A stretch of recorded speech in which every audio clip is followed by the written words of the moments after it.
Hello, I'm Charlie Paparelli, and this is the Charlie Paparelli Show. We are all about entrepreneurs helping other entrepreneurs. I'm a 25-year investor, and during that time, as doing angel investing, I have learned from hundreds of entrepreneurs how to start a business and how to grow a business. And that's why we're here today. We're trying to help you as an entrepreneur learn from the entrepreneur who'll be my guest today on how to be more effective at starting and growing your business.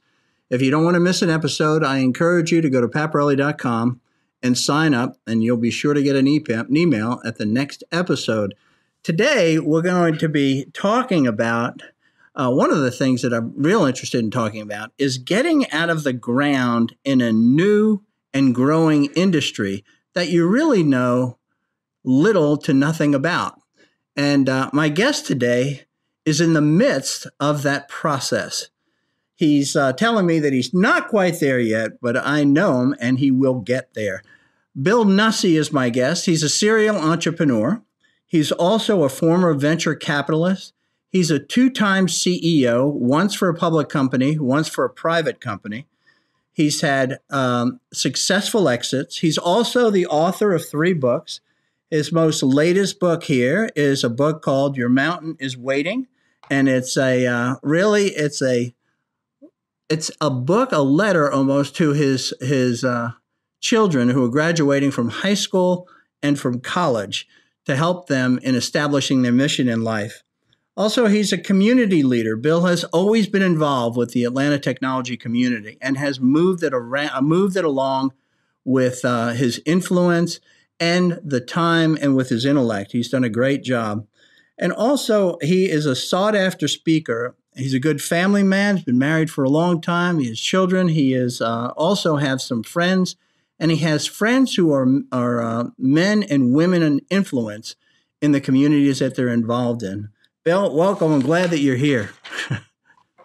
Really appreciate it. And I'm flattered that you invited me today. So looking forward to chatting. I never have enough time when we run into each other and all the events and locations around Atlanta. So this is a great excuse for us to just to catch up in general. And if it's valuable to others, well, all the better. I think the longest conversation I ever had with you, Bill, is when we were walking one time from an event that was on the Georgia Tech campus as we were walking back to our cars at the Advanced Technology Development Center. And you were helping me in an investment that I had, which was very much appreciated. But you were a graduate of NC State. Did you grow up there? I grew up half my early life in New York, and we moved to Raleigh when I was in 8th grade. Went to high school there, started my first 2 companies there, and went to NC State during the second company. And then stayed there for many years, met my wife there, got married there, and was there until 94. You one of these? You got married? Did you get married in college? No. I actually was a little old for a lot of my friends. I got married later. I was 25, which among my friends was a little old for getting married. And but we worked. My wife, I actually met her because she worked at my company. Oh, okay. And, yeah. So she worked with me. That didn't last. It was very clear who needed to be the boss, and she went and found a much better job at another company, and made our relationship infinitely easier not to work together and be married at the same time. I guess after you get married and you have somebody in a startup, you both can't be poor. Somebody has to have a real job, right? I think it's much more in my relationship with who's the boss. And, I see. Okay. It's very much my wife. Yeah. I'm sure you're a great advisor to the boss then. That's what I'll put it as. My opinion is when she says, if I need your opinion, I'll give it to you. No, I'm kidding. But we were marking on Valentine's Day last night. We'll be married for 30 years in the next 6 weeks. Yeah. How many children do you have? Do you have 2? Is that what it was? I have 2 boys. Yeah. One is in college at SCAD down in Savannah doing 3D design. And the other one just graduated from Georgia Tech and is actually started his own company and has raised a bunch of money. And he's off to the races. Super proud of him. And he's in Atlanta right now. That's fantastic. It's so wonderful that when your kids sort of turn into adults, that you say, oh my God, they're like real people now, right? Yes, there's a bit of angst that goes with that, but mostly, it's a lot of joy, and we've somehow managed to all remain very close, and very thankful that they're still in the state. I'm not sure how long that'll always be the case, but they're all here now, and we love it. My wife and I were talking about, we have adult kids that now are 40 on down to 27. Going to soon to be 28 will be our youngest. And we were just talking, this was yesterday, and we were talking about how much more difficult it is to be a mother and father to adult children, okay, that are well into adulthood, if you will, that it is to what I call be in the mommy and daddy stage, for those that you have complete authority over. So it's been challenging, but it's been a real gift. It's great. I remember when my daughter talked about becoming adults. My daughter called me when she graduated from SMU and she got her first job as a teacher in Dallas, and she called me up and she said, Dad, she said, I got this form. I don't know how to fill it out. Can you help me? I said, what is it? She says, it's a 401k form. And I remember my first thought was, oh my God, she's a real adult. She has a retirement plan. Man, yeah, I had one of those amazing father-son conversations the other day when my older son reached out and said, Dad, could I come by and sit down with you for an hour? I'd love to get your advice. And I was like, yeah, son, I'd love to do anything I can do. And he says, I need to create a pro forma for a venture capitalist. And I'd just like you to check my numbers. It's like, is this the greatest thing or the worst thing? I don't know what it is, but it was awesome. Well, you used to be one of those guys. So yes, when you went, why did you choose NC State to go the technical route over maybe Duke, since you were up in that area? I thought about Duke. Charlie, and I love the stuff that you do, and I love the depth and personal level you bring to this. So I'll share maybe some things that I don't normally talk about. But my father was very ill, and this was the reason we moved from New York. Duke was doing research on his disease, and when I was in grade, and so we moved to Raleigh, and it didn't pan out, but he lived many years longer nonetheless. But we moved to Raleigh and loved it. And when college came around, I'd always been a super nerd. I had my first software company when I was in high school. So sophomore, and so I knew that I wanted to do something in that field. Did you create a product, or were you actually just programming for people? No, we had a software product for a microcomputer, which you may remember. Many don't. The TRS-80, the Tandy Radio Shack 80. Wow. You're dating yourself now, Bill. I am. And I remember my son found one of my old computer books. Radio Shack. People don't even know who Radio Shack is anymore. But go ahead. Well, my son found one of my old computer programming manuals, because in the day there was no high-level languages that were worth a darn. So you had to program in machine language. Yeah. And he found my Z80 programming guide in one of our shelves, and he was in high school. And he said, Dad, there's a whole programming book on on the chip that my calculator uses. Dude, that used to be a computer. And so anyway, I was in high school, and it was a great experience in Raleigh. Enloe High School is a magnet school, and I met people that I've been dear friends with ever since. And for the first time in my life, I realized that there were people that thought that computers were really cool, and they were just coming out. And one of them and I, a guy named Paul Ramsey, we banded together and started a company in our sophomore year, and we were selling a software product that gave the old TRS computer the ability to do graphics. And in the day, only the Apple II could do graphics. You say sophomore year, you're still talking high school. High school, yeah. Wow. And I'm telling you, man, there was not a lot of people who were under 30 years old doing startups of any kind, anywhere. And we had a lot of people thinking we were nuts. But it worked out. We had a nice business, and I managed to make more money than average, certainly more money than slinging hamburgers in high school, that's for sure. But I fell in love with entrepreneurship. People don't remember back then, but it would be difficult to even reach prospects because we didn't have the internet. So here you are, you've got a product, and you say like, okay, so who do we talk to, right? Postcards, Charlie, postcards. Postcards, okay. We discovered this, the little 3x5 postcards you'd buy in a deck of 100 and those are 50, and you'd buy your postcard, you send it out, and best money we spent before there was any kind of broader, more mature advertising for the tech space. I don't know where you got the money, but I don't want to go there. Wow. Now. Okay. So then you sit there then you go to NC State. So I guess that's in line. So I went there to, well, I wanted to get an engineering degree, and I wanted to get an electrical engineering degree, and I applied to several schools and got some scholarships, but only North Carolina State said, we'll pay your full ride. And I only mentioned that because my family had no money. And it was a tough time, and North Carolina State was incredibly generous, and basically gave me a full scholarship to go there.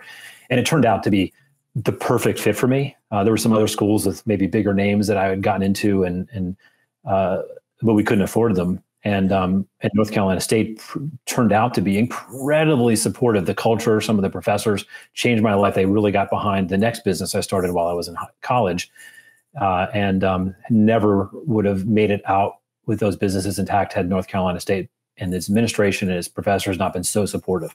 So I'm incredibly grateful. In fact, I have my North Carolina State drinking glass here. Wolfpack guy. Okay, good. It is Wolfpack, right? Yes, sir. Okay, great. Don't ask me about who's playing what sport. I don't follow it, but I definitely remain loyal to the school. Did you come from a family? Were you an only child? I have a younger sister who's also a tech exec here in town, and so she's in the healthcare space. But the two of us, she's 4 years younger than me. Your sister? Yes. She's a Jackson? Yes. Karen. Yeah, I did. I actually Jackson. met Karen. Yeah, I met her. We were at a retreat. Yeah, and her and her husband were sitting across, and she says, you don't know this, but I'm Bill Nussey's sister, and I was just blown away. I'm like, really? Oh my gosh, that's a small world. But when you was your father? Was he a professional? Yes. Yeah. He was. He had run as CEO some small businesses, but he would most of his career was in very large businesses, and he had something I was always very proud of. He was the youngest vice president in the history of a company called Becton Dickinson, which is a medical devices company. Oh, okay. And he would bring home to show me, because I loved tech stuff my whole life, like an electronic thermometer. You could stick it in your mouth and it would instantaneously give you the temperature. And so it was, and he'd bring home calculators before there was widely available transistor calculators. And so he built his career there until he became ill and had to retire. But he was very much a business-minded guy, and was very critical in getting the business in high school off the ground by helping my friend and I to find people to publish our software. So he was supportive early on. Yeah, I think it's amazing, these things that, I once was in Uganda speaking to a group on entrepreneurship, and in this small group, this one child asked me, he was probably 15 years old. He said, why were you born in the United States, and why was I born in Uganda? Good question. And here we are, we take for granted the families that we're actually born into. But you grew up with a father who, he just lived and breathed sort of business. It just became a part of your environment, if you will, versus somebody that comes from a blue collar environment and they get into business, they just don't have what you had. So that was very fortunate for you to be. It was Charlie. It was Charlie, but my father, who I missed dearly, passed away many years ago. But when I was thinking about what I was going to do with my life, he sat me down and said, "Son, I love you, and I think you're really talented, but you do not have what it takes to be in business. And so you should consider just being an engineer, get your degree in engineering, and or maybe be a psychologist or something, because you're good with people. But I love you. You won't be successful in business." When I started my larger business in college, that ended up becoming a global business. I would come home and say, "Look, we've done this." And he says, "Oh, you shouldn't do it that way." And I said, "Dad, that's what big businesses do." And he says, "You don't know what you're doing." And he was very supportive, and I had no doubt he loved me, but he was convinced I would be unsuccessful. And I have one of the many blessings of my life is that he got to see me accomplish some degree of success. We sold the company. He knew just before we sold it, he knew we were going to sell it. He passed away, but he knew we had created a success. Isn't that great? I mean, so how did you start a company in college? So here you're going for an electrical engineering degree. How does this come out of the ground? Like, what did you see at the time? That it was Charlie. All the things that I have done in my career were guided by two goals, two directions. One is I need to learn. I want to learn. I want to grow my skills, grow my knowledge, get better as a business person and as a person. And the second is, where can I make the most difference? I've always believed that book you referenced. Thank you for sharing that. The Mountain book. The first rule of being raised as a Nussey is you got to make the world a better place. That is your mission. That's our first and most important mission. And so I've always gone after spaces where I can make the biggest difference. Maybe not the funnest thing, fun, but not the funnest, certainly not the most lucrative. Was that being a Nussey, did that come from your mother or your father? I was mostly referring to my kids and me. So my mother was always, okay. Yeah. So my mother was always, that's what you were told. That was part of the culture of where you grew up. Okay. Not really. I mean, it wasn't, we didn't have those kind of conversations. We were very, very practical, and a lot of our life was defined by my father's illness, which was a very practical, common, ever-present kind of challenge. But anyway, and so for those reasons, when I was in college, the company came together. I ran into several of my friends from high school, and one of whom I'd started the high school company with, and he and two other folks that I also knew from my high school, we ran into each other. And one of them, who's now a very successful venture capitalist, said, guys, there's just no one out there that can program, and we can all program. And this would have been 1984.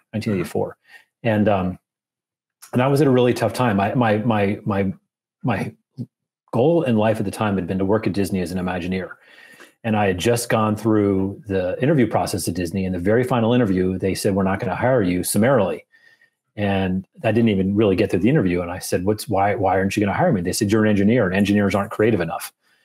And I was devastated. I thought I was type for you.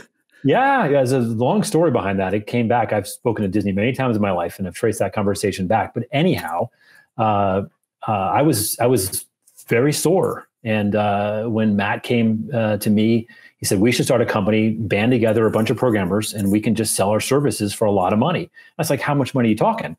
And he goes, we can make $15, $20 an hour. And I said, are you kidding me? $20? I program for fun. And that's like $100 an hour or something like that today. And I was a kid. So we started a company to do custom programming, and it grew. And later on down the line, we ended up taking some of the work we had done and turning it into a commercial software product that took the company in an entirely different trajectory. Yeah. So you moved your services guys that wanted to go to product. I never understood. Was that the Da Vinci systems? Yes, sir. Okay. Was that post-graduation? No, we started in my sophomore in college year. So I started my first company as a sophomore in high school, and my second company is and I was CEO of Da Vinci. And that was started in my dorm room and at Sullivan Dorm at North Carolina State. And we grew it over the 3 years before I graduated into we had a couple dozen folks working. We're doing projects all over the United States. And around that time, we started shifting gears into a commercial product when I graduated.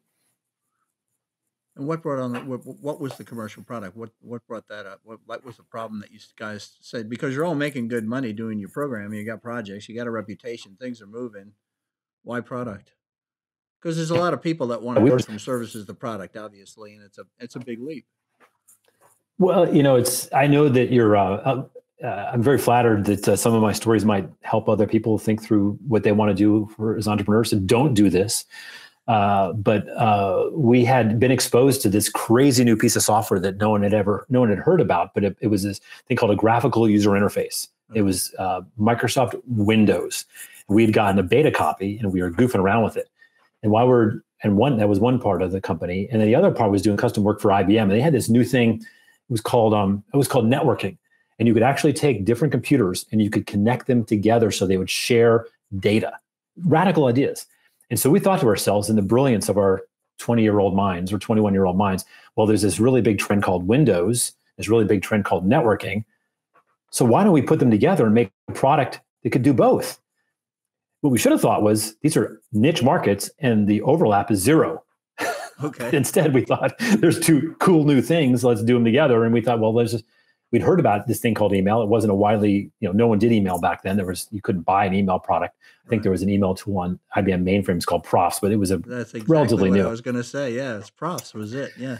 That was it. It was all internal. Yeah. Yes. And there was no intercompany other than the sort of academic only ARPANET at the time. Mm-hmm. And so we decided to create an email tool, and we created a Microsoft Windows IBM networking window tool. And the target audience we learned was zero.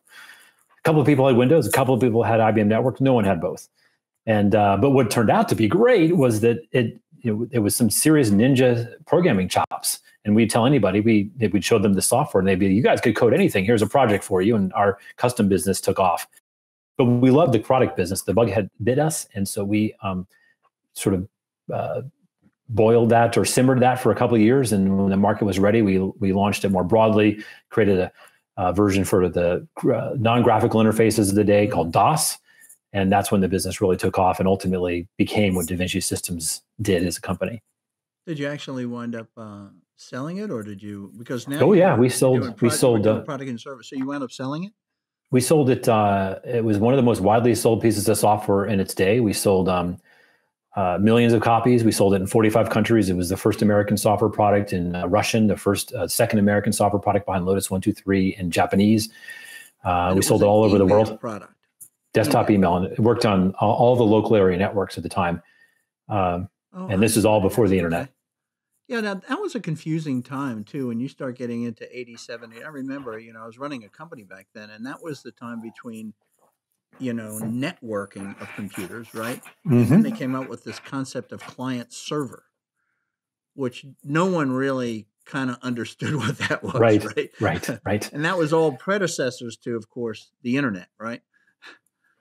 There was a lot of machinations, and I love that stuff. And, I'm writing this book on clean energy, and the patterns are very similar. You're trying, one of the points I make in the book is how many people can remember the name of the 20 companies who did search engines before Google, right? You might think of one or two, but there was 20, and I have the names. And the point about this is that these industries it's not like Sergey and Larry decided to, let's just make a search engine in a vacuum, right? They were the 15th search engine. They had some innovations that made it better, but they could never have done the first one. They couldn't have done Google had they not seen the patterns of success and failure of the predecessors before them. And so that's when you think about new markets, clean energy being relatively new in so many ways, the patterns of innovation, people have these over-dramatized, Shark Tank views of how this happens. And while there's some of that's true, most of it's a slog, it's a grind, and it's building on top of failures and corpses and outlasting everybody else. I think we're seeing that today. One of the things I just read in the Wall Street Journal, we're seeing that today in electric cars. Yes. Right. I mean, how many electric car manufacturers are just sort of popping up here, and of course the automobile industry went through that already, back in the early 1900s, and then it all consolidated down. And now here we are again, electric cars, and we're all joining in. Now we're going to have a bunch of them again. So we're going to see how that works out. But I think, I love this stuff, Charlie. I've been a professional strategist, worked at McKinsey, and this company I built called IXL was predicated on a strategy. And then I helped run strategy at IBM for a couple of years. So I love these patterns, and a lot of it has to do with the capital structures that are required. And most of these large markets end up being if it's a capital intensive market, you have three large players, which is the traditional automobile manufacturer. Yeah, right. And that's what's so great about software, why you and I love software so much, because it breaks all those patterns, because it requires no capital. Mm-hmm. And so you can have a couple of people with no access to capital, no business experience, create a software product like Google that changes the world, and 10,000 others, because the economic model has no precedent. And so when it was Mark Andreessen said, software is eating the world, every time software would go after a new industry, it would transform it. You think about what Manhattan Associates did to manufacturing, mm-hmm. And you think about what software is doing to Jackson Healthcare is doing to do with the healthcare industry, right? You look at all these plays, and software is only beginning to play a role in clean energy now, which I would argue the very last industry that has resisted software in every form until very recently. No kidding. Well, one of the things you did is when you sold your business, when you sold DaVinci, is you then it seems like there was a throwback to maybe something that your father whispering in your ear that you're not a very good business person. So you decided to go to Harvard. No one decides to go to Harvard. You're married at the time. That's a difficult situation. So you're married, you've been making money, your sort of career starting to move. You have a very good network, I would assume, by then. You've proven yourself. And then you put it all on hold, it seems, and then you go for an MBA. I mean, that's My son just recently did that, and I remember how torturous the decision was for me, not him. Because he was 31 years old when he decided to do it. But go ahead. Good for him. It's harder when I was 29, so it's difficult when you're not 24 to go do that. I really respect him for making that choice. What I mean. Yeah. So why? But, what benefit did you see that you were going to get by becoming a Harvard MBA? First of all, I had no idea they would be Harvard, and second of all, I strongly encourage anybody, despite a lot of loud voices these days saying undergraduate or MBAs are not useful. It's not necessarily that you're going to learn a fact getting an MBA that you didn't learn, you couldn't watch online. It's the process of thinking intensively and deeply about the patterns of business that an MBA is unique. And so you get in the habit of understanding these are problems that can be analyzed. You understand that someone's probably done a study, and there's probably someone whose expertise you can borrow or hire to make a much better decision than the clowns you're competing with. And so understanding how strategy and the patterns of economics apply to business, not that you do it yourself, but understanding how they impact business is the power of an MBA. So I'd strongly encourage anybody seriously debating it to give it, to go for it. But for me, I was at a really pivotal time in my life. My father was very ill and passed away in that time frame. And we were selling the company. We had a couple people that wanted to buy it. It was as ugly and difficult a time as you could ever have. You read about these stories of people selling companies, and I'm happy for them that it seems to go as well as their press releases describe. But every company I've ever sold has been some of the most difficult, most heart-wrenching, gut-wrenching, soul-crushing times of my entire career. And I've done this a couple of times. And this was no different. We were selling Da Vinci, and it was very difficult. We had a lot of people get to the very brink and change their mind. And so, the boom and bust cycles, they sort of get very tight when you do yeah. And you're all excited about, we were going to sell to Sprint, and CEO of Sprint was going to buy our company, and we were going to become part of this, and they were going to roll out our email on all their networks and all their business customers. And they decided, I guess the CEO lost his job, and then the whole deal was off. And so there was stuff like that, and it was really hard. My father thought I needed an MBA, and although at that point he deemed me sufficiently successful, but my investors and friends thought that I would really appreciate learning and just decompressing from a very difficult couple of years. But it was a tough time. We were selling the company. My father was ill, so there was only one business school in the United States that did not require the GMAT. I did not have time to study and take the GMAT. So on a complete flyer, I applied to that single business school, which was Harvard. And, Charlie, is it a coincidence that a year after I got into Harvard, they started the GMAT requirement again? Not saying, maybe they regretted their decision of letting people like me in. I don't know. Can't question it. But so I got lucky. I got a reference letter from another Harvard graduate, C.D. Spangler, who was an incredibly successful businessman in North Carolina. And his venture fund had helped fund my Da Vinci. And so he and his family and his daughter were fans of mine, and they wrote the recommendation letter, which I think probably had more to do for me getting in than anything. And it was a great experience. No, sir. But I had sold the company, had a little bit of money, and was able to afford to pay for it. And it was. You talk about these patterns in MBA. You said that you learned, you study very deeply the patterns of, and I'm probably saying this wrong, the companies and industries. Okay. Spot on. Okay. Then, did you have that sort of system thinking in you prior to that MBA? Was it something that building on a strength at that time, or was it developing something that you didn't even know was there? It's the opposite. That's the only way I think. I mean, I don't know if I'm broken, but when I would, for the 17th desperate attempt, ask a girl out in high school, and she would say no, and I would analyze it and structure what I said and what she said and where my social setting was, and I've always had this, what I call my Spock brain, and my entire life has been trying to build up my Kirk brain. I'm getting slightly better at it, but no, I've always had that. Give me the Kirk and Spock. Give me the Spock and Kirk brain, real quick. Kirk was the captain of the Starship Enterprise, the first one of the 1960 TV show, which was everyone loved, including me. And he was this cavalier, rules be damned. We're going to be successful no matter what. I don't care. You think it's hopeless. We're going to win every time, which is not my wiring. And Spock is the let's analyze the situation. Let's assess the probabilities. Captain, you can't make the warp engines go that fast. Yes, we can. Scotty can figure it out.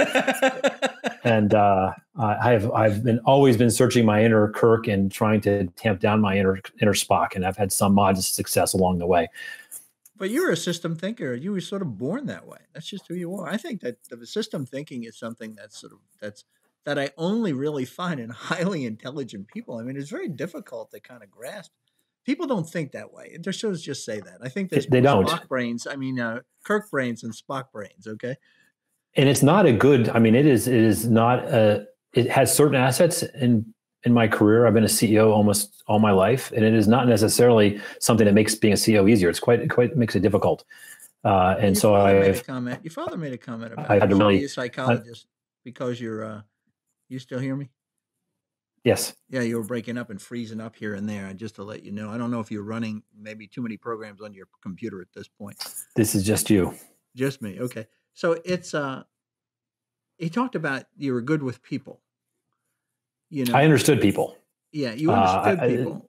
But I think that you are good with people, and I think that you're very well liked. I think that you're almost a natural network builder. Did the MBA program help you with that too?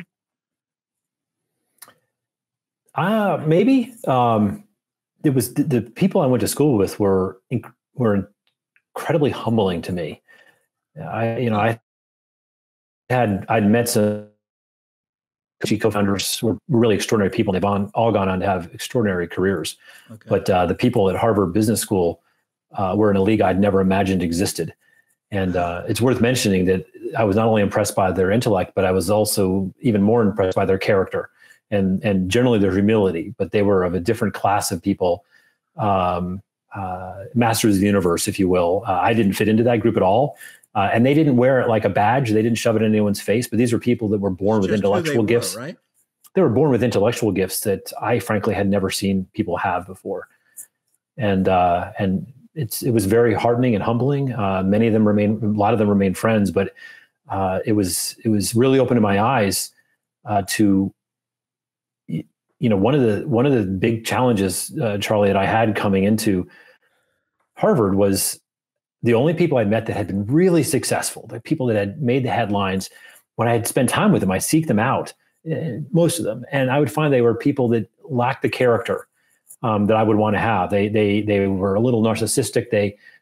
They were willing to step on other people to get where they were going. And I entered Harvard.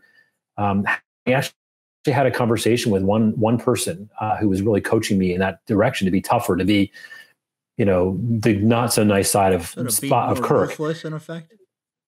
Yeah, and I said to him, if that's what it takes for me to be successful, then I will remain a second tier guy. And man, when I got to Harvard Business School and I saw people. And there's certainly some jackasses, don't get me wrong, but I saw people who lived and breathed and cloaked themselves in doing the right thing for the greater good, make the world a better place, and were billionaires and masters of the universe. When I heard people like Michael Bloomberg and Warren Buffett, and you could talk to them, and Lou Gerstner, right? Lou Gerstner anyway, but some of these other people were like, holy cow, these people are down to earth, and I don't know what they're really like, but they're at least saying you should act this way. Yeah. And it inspired me to try to live the ideal that up until then I didn't really know was possible. So they had you actually. And I'm still chasing it. It's hard. I mean, and then you wound up with some mentors, in effect, okay? None of those people, but yes. That's pretty incredible. So when you come out of there, so so here you got a couple of companies under your belt, one with an exit. You get your MBA. Where do you go from there? Well, what you're supposed to do is you're supposed to build other companies. I was 30 years old, and I think from Harvard, aren't you supposed to go to work and I was getting recruited, something like that. Yeah, some people had heard of it, and and I was actually had a really interesting opportunity to come down here to Atlanta to work with Tycho Howell and help be the CEO of a company he was spinning out. And oh, cool. So I got to know Tycho early on. Yeah, so that's why I was on Tycho's boards for a couple of his companies, and he was an early tremendous mentor of mine. And what I didn't expect was all the inbound calls I got from venture capitalists. And I'd raised money and I'd talked to a lot of these people and honestly didn't really think the world of them. And I didn't necessarily think of them as people, by and large, that exuded character and took the long view. And and I got a lot of offers, and I did a lot of interviews, and probably several firms you've heard of, but one really stood out. There was a firm called Greylock, and I was to be the 13th person they hired in 30 years if I'd gotten the job. And I'll never forget, I was interviewing with a guy named Henry McCants, who was one of the greatest mentors I've ever had. And Henry was, I think, Forbes magazine listed as one of the 5 greatest venture capitalists in the industry's history. It was an amazing man. God. And he calls me on the telephone, said he saw my resume. I had no idea who he was. I barely knew who Greylock was. And so, would you be interested in venture capital? Really not, Henry. It's not what I'm thinking about doing. And I'm getting a lot of calls, and says, well, just come for a few hours, let us to you, and, maybe like it, we'll tell you what we do. And it's like, sure, sounds interesting. And on the phone at the end of the call, he says, we'll have lunch brought in. And I'm thinking, big money, big fancy thing in the corporate dining room. And he says, so what kind of sandwich do you want? I'll pick it up from the deli downstairs. And this is a test question, right? So turkey is a good generic sandwich. He goes, okay, turkey, literally turkey sandwich. And he says, do you want cheese on that? I'm like, I was like, sure. And he goes, okay, do you want mustard or mayonnaise? Trick question. So I said, well, mayonnaise, none of that fattening, to myself, none of that fattening stuff. Mustard, I actually prefer mayonnaise. Anyway, that's who this man was. This is the problem. A Captain Kirk thinker talking to a Spock thinker. No, but he wasn't Spock. He wasn't even, he was just the most humble. I'd never met someone more successful, more famous, more revered, who was more humble than Henry McCants. And what a legacy. The stories that he told me, that we would sit down together in the corner room and we'd each have our brown bag lunches that we brought to work that day, turkey sandwiches usually, and he would tell me stories. And then sometimes the founder of the firm, who's often credited with starting the whole venture capital industry, Bill Elfers, that he would come in and they would tell me these stories of the venture capital investing in hard drives in the early Wang and Prime days, and what they thought about IBM and their transitions. And I would learn these things, these patterns. I took them as patterns. They were stories to them. Yeah. And I learned more in those lunchroom conversations, the two of us, than anything I learned in business school. And then I absolutely fell in love with business and was forever going to do business. When in business school, you said that there was a number of venture capitalists that came to you, okay, that were interested in you. Let's say that. Was that true of the entire class, or was it just really you? It's just me.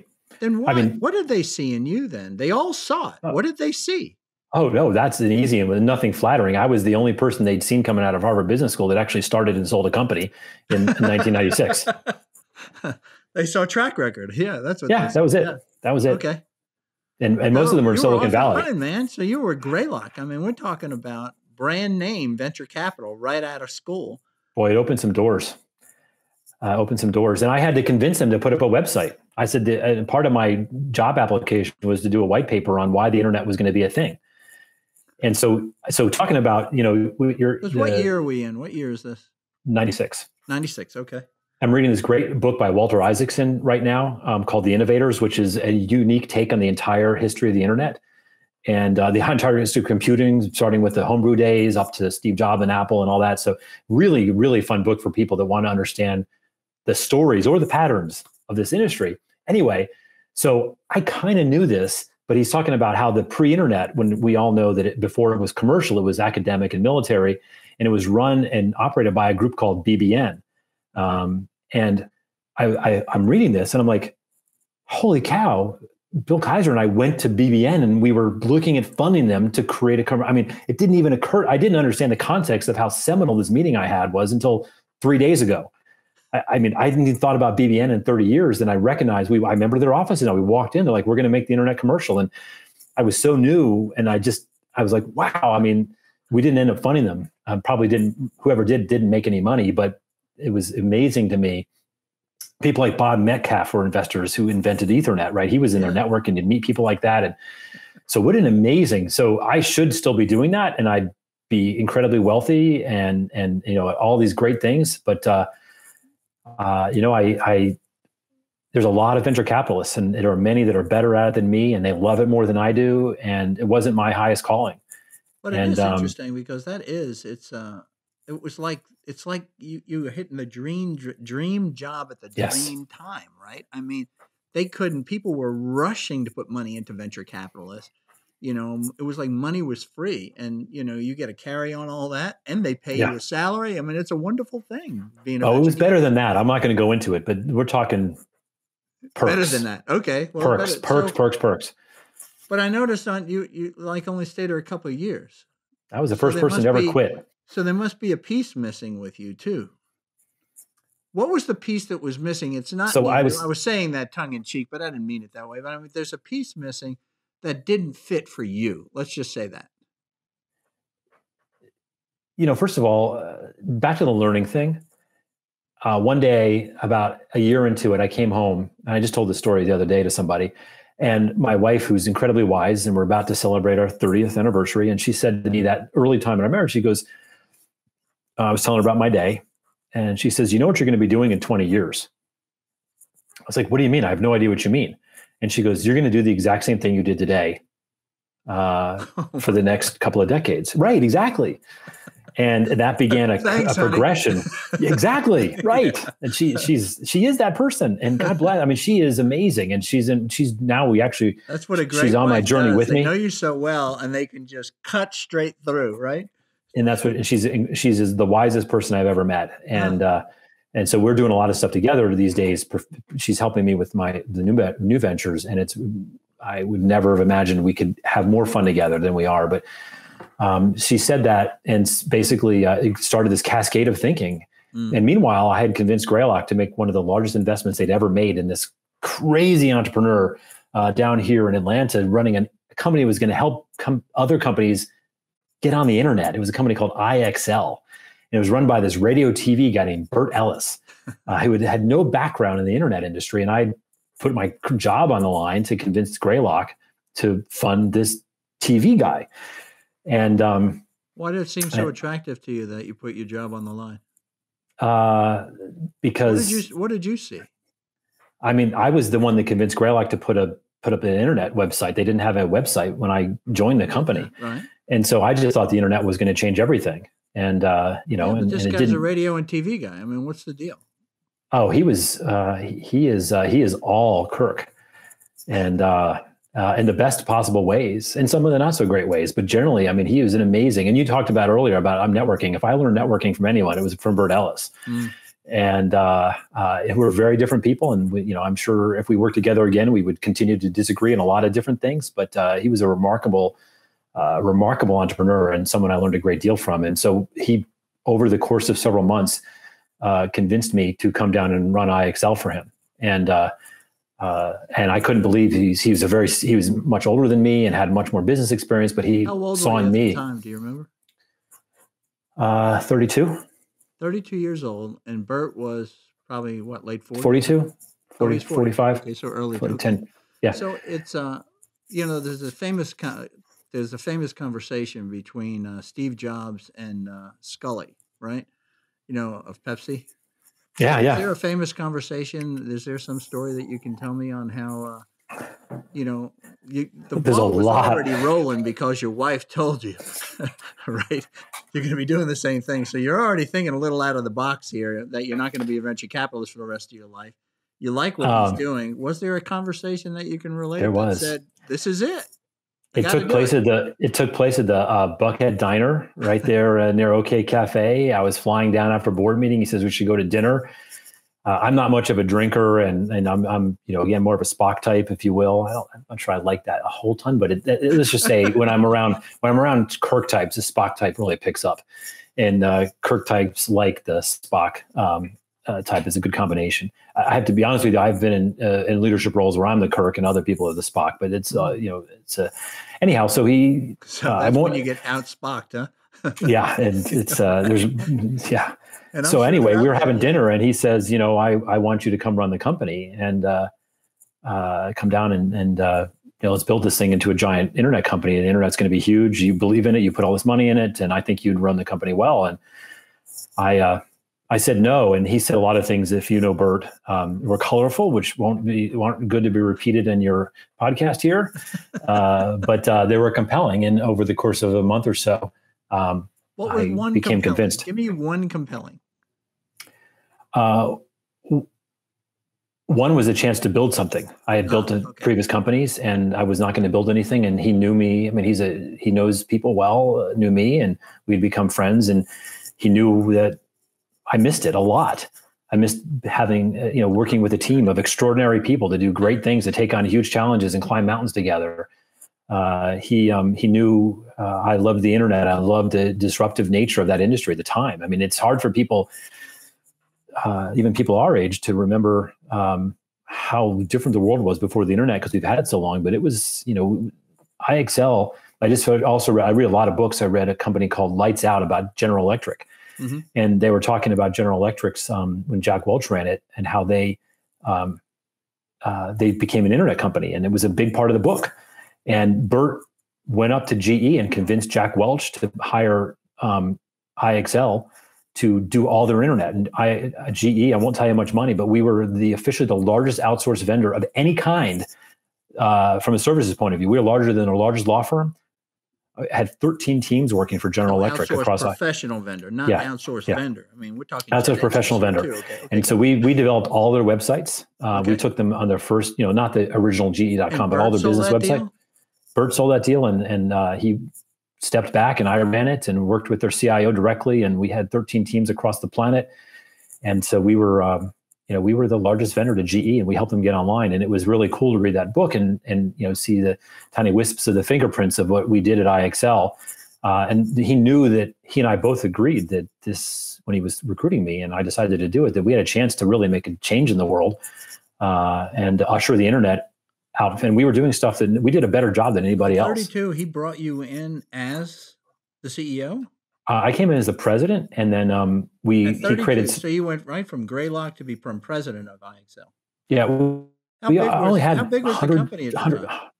Maybe 10 million, 120, 150 people, maybe 15 million. It was growing like crazy, so I can't remember the exact number. I have to go look it up. Through acquisition, or was it growth through organic? They had done a lot of acquisitions, so there was actually very little organic of the company. Bert had gone out to a bunch of the folks he knew who had been in the radio and TV business, and various ventures had gone off on the internet, and he brought them together. And so it was, I think one of the reasons he wanted me was that he thought I had skills operationally to weave together these this geographic diaspora of internet. You never told me how big Da Vinci was. How many people did you have at Da Vinci? I think the biggest, we were 70 people, maybe. Okay, 70 people. And so you're probably doing what, $7-8 million? We never released it, but yeah, in that range, sure. Yeah, right. So you have these 70 people. Were you the president or CEO of Da Vinci? I was. Yeah. Okay, good. So now you move into this. Now we have 10 million. We have a guy who's thinking billion that you're working for, right? Mm-hmm. How did you walk in and feel like you're always chasing the train? I wouldn't characterize it that way. I mean, you asked me why I did it. Another thing was that Bert convinced me I would become rich. And I knew I was going to be really well off at Greylock, but he was projecting maybe a 2 or 3x potential of that.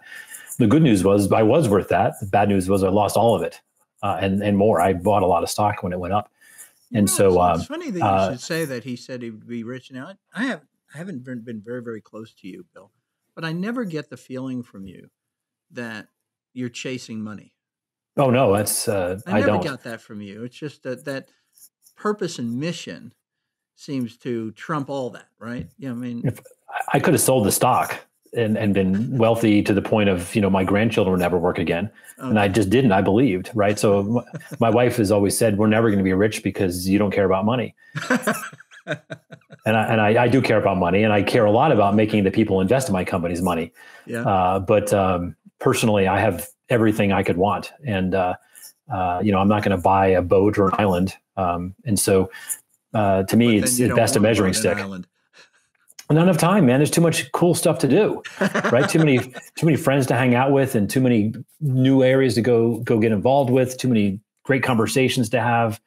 So did you become sort of, when you took over, did you come on somebody who was trying to weave these things together as Yes. first priority? Did that Yes. stay the priority? Was he sort of the M&A guy, if you will? In other words, he was always sort of trolling for the next person to bring in, the next company to bring in?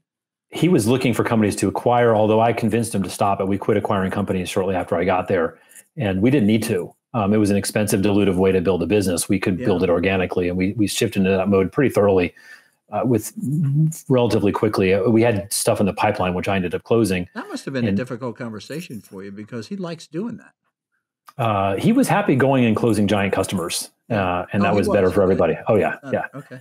Yeah. So we had a lot of very difficult conversations, but those weren't they. But it was, he was just very different than me, and I was young and he was very experienced. And so, but he had a lot of respect for my opinion. He rarely discounted it, despite my less years and fewer years. And I think we made a really great team. And so, as a company, who did you have that was being such a young president and later CEO?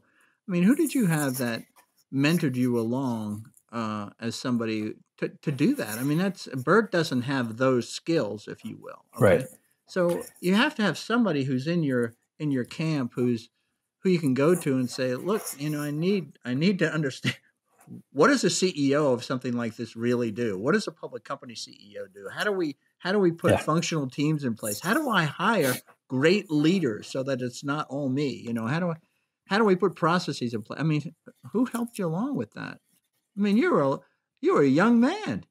It was the most stressful time in my career trying to ride that rocket ship. We grew from 100 and some people to 3,000 people in 3 years. Wow. We went from 100 million to 500 million. Sorry, went from 10 million to 500 million run rate in 3 years. And most of it was organic. About 80% of it was organic.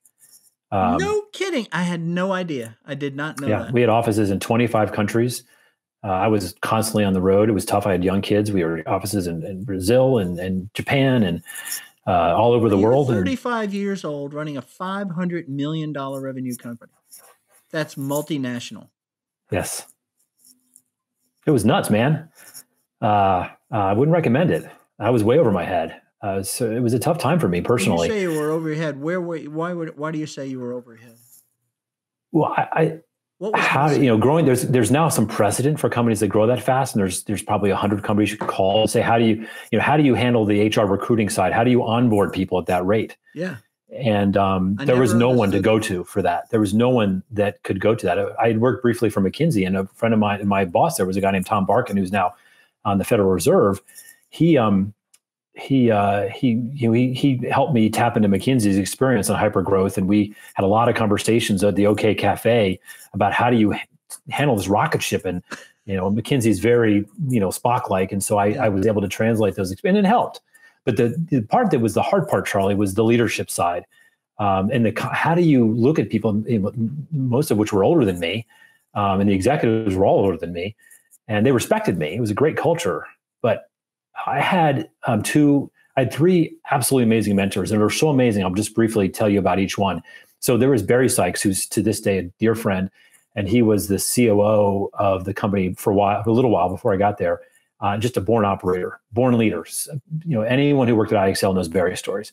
The other one was the president who I replaced, named Jim Rocco, also a dear friend to this day. Talk to him all the time. All of us have stayed in touch, and we get together every year, that whole team. And these were guys that were 10, 15 years older than me, that had the classic operator personality. And they would coach me. And, before I had a really tough meeting, Barry would pull me aside and say, listen, Bill, you got to go in there. You got to hit them on this. Don't get this chart out. Don't talk to them, tell them what needs to get done. And I got leadership lessons under fire from some of the greatest natural leaders. But probably the single best mentor I had, and maybe of some value to your listeners, was a guy that worked for me. And so the point is that sometimes the best advice you can possibly get is from someone who isn't the most likely source. He was younger than me. I was 34 and he was 25. Wow. And he, part of that MBA, part of the experience I had was I had developed a confidence of who to listen to and who made the most sense. Yeah. And I would go to this guy over and over again, and he would, in a tough love kind of way, say, you got to do this, you got to do this, you got to do this. And so I eventually wanted to make, the board supported me to make him COO of the company. And so we made him COO of the company, and the board had no doubt about it. The guy was a genius. And when it came out in the public statements, and that by this time I was the CEO, and the Wall Street went berserk. They'd all met him. He'd been on earnings calls, but they didn't know he was 25. We had to disclose his age. And he's gone on to do some other companies since then. And one of them you might have heard of is called Wayfair. So pound for pound, maybe the best business guy I've ever met. So Nurj continues to be a friend, and it's an amazing business person, but he was a serious mentor for. He would sit down with me and say, I watched how you handled yourself in that meeting. You could have done this better, and you really needed to call him out, or you needed to prop up this person. And, he was 8 years younger than me. He was a kid. And so part of what worked for me was finding people whose wisdom and skills exceeded my own, and recognize them no matter where they came from. And he continues to be a great mentor and friend. Things that you did, which, or to give you credit, Bert credit, as the leaders of that IXL, is prior to the internet. Okay, we were a town that was based in and around John Emley and MSA. Yes. Okay, we were traditional licensed software people, right? Then the internet came, and those people from the software, they became the sort of leaders in our community and the entrepreneurs in our community going forward. Then IXL came about, and to this day, okay, I could name person after person after person that came out of IXL that is an excellent leader, very smart, system thinker, great business people, great entrepreneurs. I mean, so and I never really heard anybody give IXL that credit, but it's so clear to me that IXL spawned internet entrepreneurship in the greater Atlanta area. So where do you get, but it was certainly, what's that? I don't know about that, but it's there's a lot of echoes of IXL, and a lot of the really hot companies in Atlanta now are refugees from my more recent company, Silverpop. So you look at a lot of the CEOs and CTOs around town now; they're also where people. Did the Silverpop thing, and where did those people come from? They came from the XL guy. No. I actually had very few people that worked for both companies. Not both companies, but you came from IXL. Oh, well, I think. And then you had that Blake Patton. Okay, came from Nurj. He came from IXL. Yes. Go down the list. They were the leaders that sort of started this next generation. It's just incredible the impact that this had.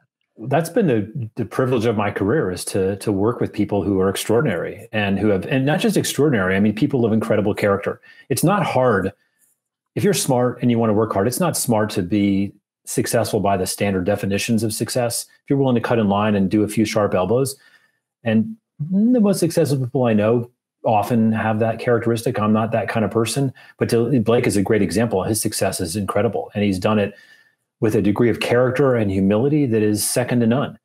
True. And when I see what Blake has built, I hope he doesn't listen to this, but I get teared up just looking at, because he's done it. I was there with him. He's one of my closest friends in the world.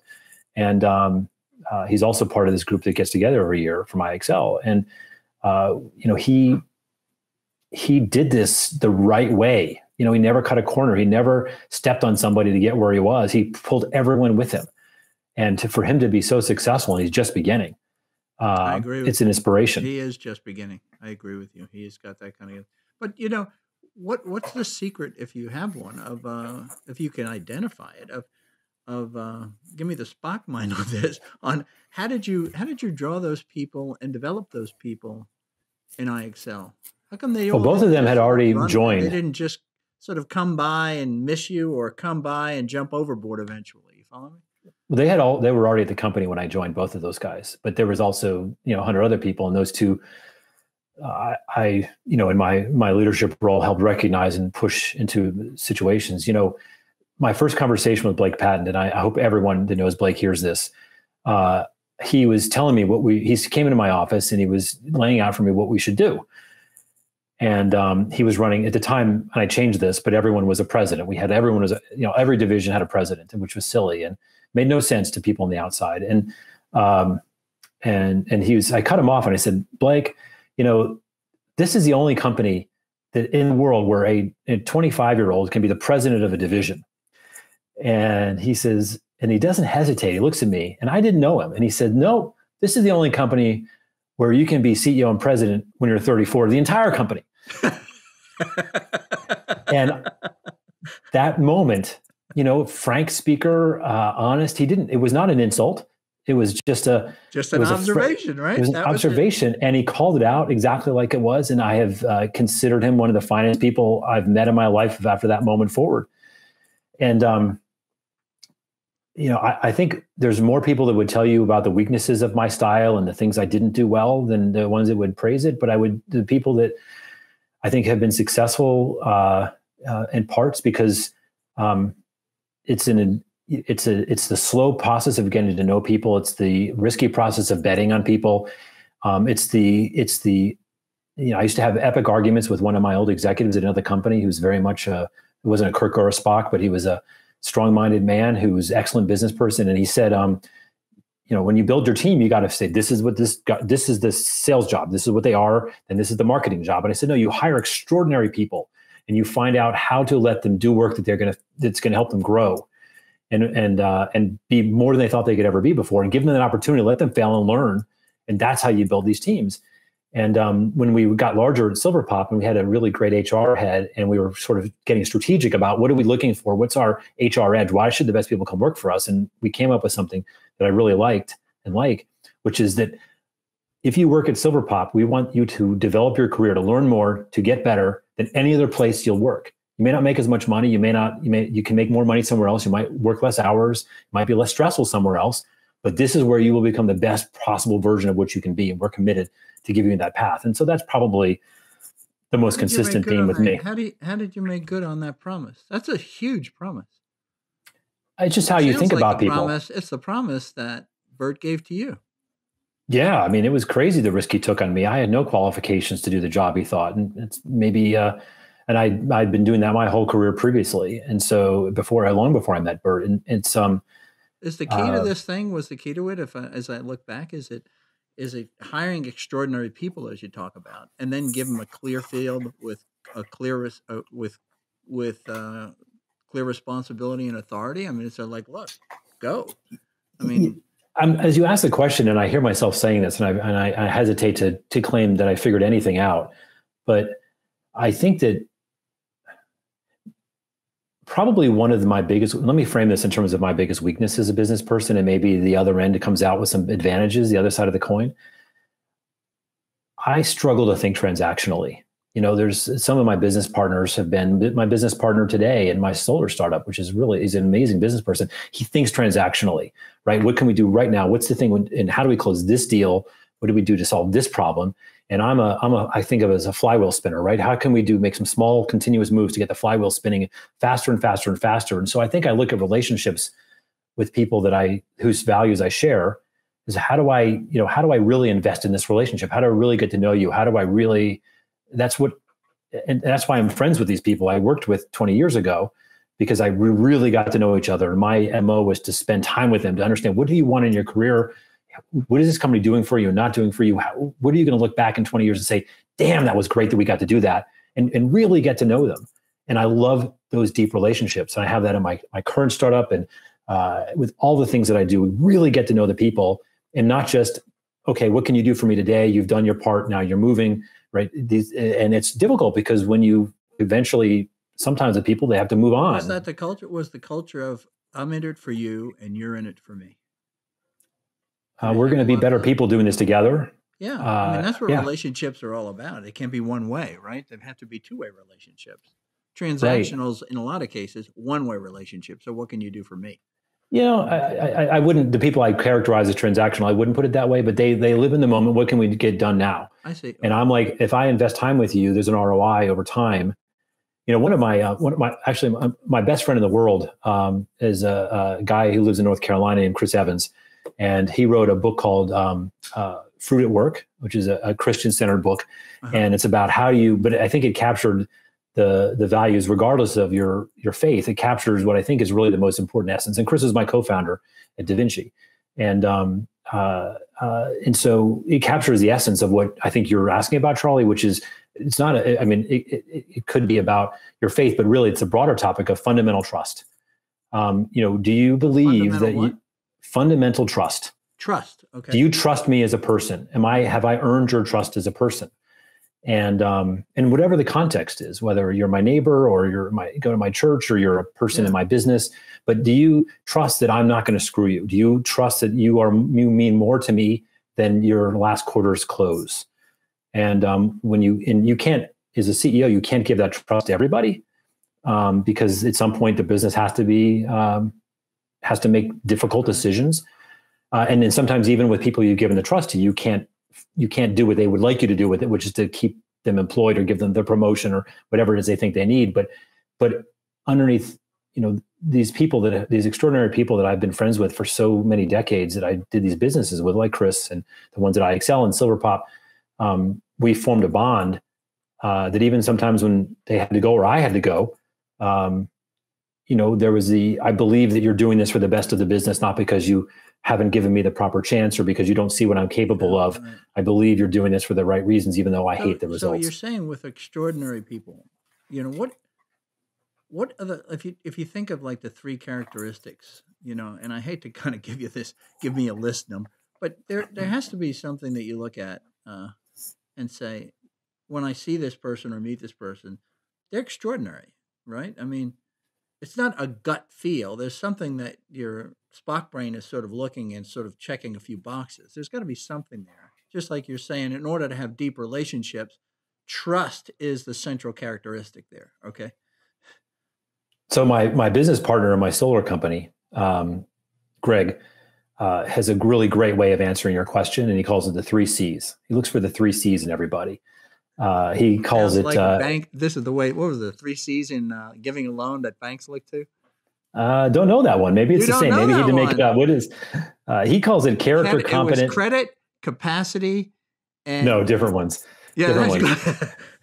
Different ones. His is character first. Character, credit, and capacity. That was the 3 C's for a banker. Okay. Character, charisma, and competence.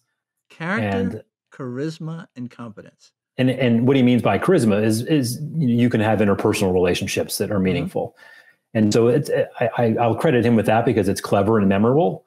But it basically what it means is, people that have, it's not the smartest person. It's not the best salesperson. It's not anyone who's the most superlative in a single area. It's what Greylock used to call best athletes. It's the people that have a little bit of everything and they can play a variety of different roles. And then the other thing that is absolutely essential to me for the folks that I have been closest to in my life is excruciating self-awareness. They really know who they are. And if you don't know who you are, then you can't invest in becoming better. And if you're not inclined, if you don't care about getting a lot better, you're not going to invest the incredible painful energy it takes to look yourself in the mirror and see who you are.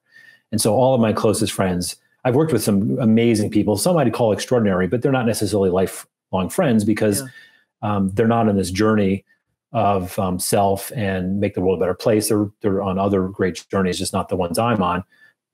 But the ones that I would call extraordinary in this context for today's conversation, and the ones that I've stayed friends with my whole life are people that have those self-awareness, constant personal growth, constant desire to get better, constantly seeking to get out of their comfort zones. And that's my long answer to your question about what's extraordinary mean. And a foundation is character. That's the number one thing. The first thing when I went to Silverpop is our number one value is acting with character. That's a great answer. I love that. So what was the undoing then of this IXL? I mean, it was phenomenal. I mean, it was. That's a great question, man. It's well, you were the guy. You're my 34-year-old CEO. That is Blake. Yeah. So what actually happened? Like you said, you were sitting there. At one point, you had a net worth of what in that deal? Doesn't matter. It was a lot of money, more than I ever need or want. It was a lot of money. And Didn't spend a dime of it. Didn't hedge it. I was all long and lost it all. And you actually wrote checks, put more money in, right? I mean, you were behind. I lost it all. I lost a good portion of my nest egg on that company. And I obviously I wish I hadn't done it, but on the other hand, it set forth a path for me to go. I needed a job, and so I've made some more money when we sold Silverpop to IBM, and we've given the bulk of it away. But what happened? And so at Silverpop, so I've never been about money to your earlier point, but what happened over with the IXL thing? Because it was on a roll. It was just great. So there were 25 public companies in the space, and there's only 2 that survived and didn't go bankrupt, and IXL was one of them. So in a sense, the company was the most successful of a crash and burn industry. Okay. So it was an industry implosion. Oh yeah, it was. Well, it wasn't just the internet consulting industry, of which there were 25 competitors. It was the entire internet industry. So anyone that's under 40 doesn't remember the dot-pocalypse, the 1999, 2000 absolute cratering of everything on the internet. And I remember it was March 2020. I mean, so, 2000 is what it was. And you had the venture capitalists pumping insane amount, just like they're doing again today, pumping insane amounts of money, get big fast. That's where GBF was invented. Yep. And profits be damned. And IXL, I was strategically, one of the reasons I think we survived was that I did not like those as customers. First of all, they were crazy. And second of all, I just didn't think it would last. I didn't think it'd fail as bad as it did, but I didn't think it would last. So we targeted Fortune 500s, and they were shifting, like General Electric did, insane amounts of budget into becoming internet companies. And we offered everything at IXL. We offered not just website design, but strategy and business model. And we had teams from McKinsey. We hired out of McKinsey and other places that would sit down and tell them how to create, spin outs. It was a great business. And so what happened was that, around somewhere in the early to mid part of 2000, it all imploded and all the money dried up. And there's a lot of losing a lot of money month to month. I mean, we're burning money to get big fast. Is that what the whole thing was? No, we were actually profitable. I left. I think I left. A company that's profitable go out of business. How can that happen? Charlie, we were a public company, and we don't talk about it. There was some. Let me just say this: we had a lot of commitments and salary and real estate that were banking on the fact that we were going to be really large a year out. Okay.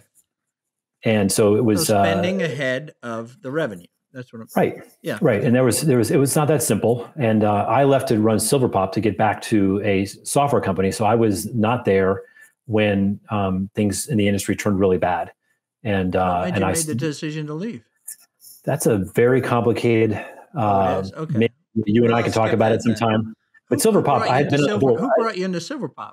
I had been on the board, just like IXL. And so they had been pressing me to join. They'd been pressing me to join for a year. And so I was very committed to the people at IXL, and I felt I could do my best. I was doing the best work for the people in my universe at IXL. And then it became where I couldn't do as good a work there as I felt I could do. And I felt that Silverpop, I could make a much bigger difference there. And so I left. What did you say when you were wrestling with this decision, which I know must have been an enormous decision because of your relationships that you had, particularly with your relationship with Bert? I'll be really honest with you, Charlie. I was unhappy at IXL because the company was so large and growing so fast, and there were so many incredibly strong opinions of people that were in my stakeholder group. That it happens in a lot of companies. There was nothing wrong with it.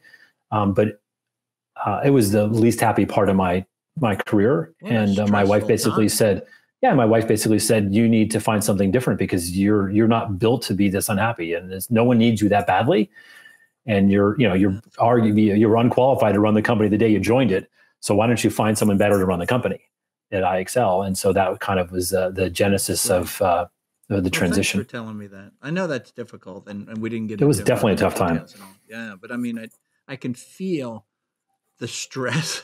Yeah, just in this little conversation that we're having. But the things I learned 20 years later, okay. But the things I learned, and everyone, Bert, the board, they all handled it with character. It was all discussions. It was all on the table, behind the scenes, of course. But it was the people within IXL were surprised when it was announced. But the people that mattered, the ones that were part of the process, very much, we were all on the same page.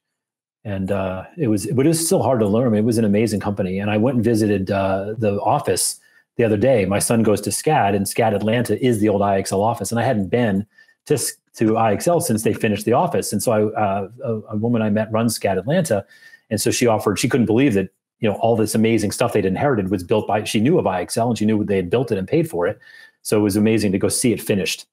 And I hadn't seen it, so it was really SCAD's an amazing school, quite an asset in Atlanta. That must have given you. It must have had an interesting emotional response to it too, walking in the door. A little bit, probably whatever it was you saw a few minutes ago, a little bit of that, but it was a long time ago, and I was incredibly proud of what we did, and incredibly proud of being part of the team. And Bert and the board took me under the wing, and pretty amazing. Yeah, I think it was. I haven't seen anybody that I met that was part of your executive team or your division presidents or whatever that aren't proud of what they did and who they did it with. Okay. Do you want me to give you the names? I can. They're out there, but you don't know them, so I'm kidding. Okay. So listen, it was hard, man, and we had to make hard decisions, and a lot of people didn't make it as we grew, and I'd like to think that almost all of them, even the ones that can't stand me today, would say that I did my best to handle it with character, and that's why I sleep at night, man. That's why I did my best to handle it like they were human beings, to look to the long view for the company and for them, and that's probably the most consistent thing. Occasionally, it slows me down.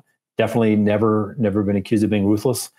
But in the end, I think it is the right way to build businesses, and it's a great way to build them in clean energy. Because hold on a second. It's a great way to because the clean energy is a long, slow business. It's a long, slow business. It's not. We're sitting here, and you've given me another 4 minutes. Okay. No, I can go for 10. Sorry, go ahead. Okay, if you can give me 20 max. Okay. I would appreciate that. And because here's what I want to do. I want to talk a little bit about Silverpop and a little bit about your IBM, okay, that experience. Because I called that one dead wrong, by the way, not knowing you and sort of judging from afar, if you will. And I really want to get into the clean energy piece because I think that that's a really interesting piece that you're involved in here. And this is what you're dedicating your life to here. So yes. I don't want to end with with the IXL piece, Fair enough. All right, we're good. So we sit here on the Silverpop piece. You took over this business, and I think it was very well funded, right? The founders had raised a lot of money, and I got hired to keep it from running out in 6 months. That was the job. Yes, there was a lot of things with the job, but that was the main. Just to put this thing into perspective, you joined it in what year? Let's see, it would have been the end of 2000. Right. And you exited there to IBM in what year? 2014. Right.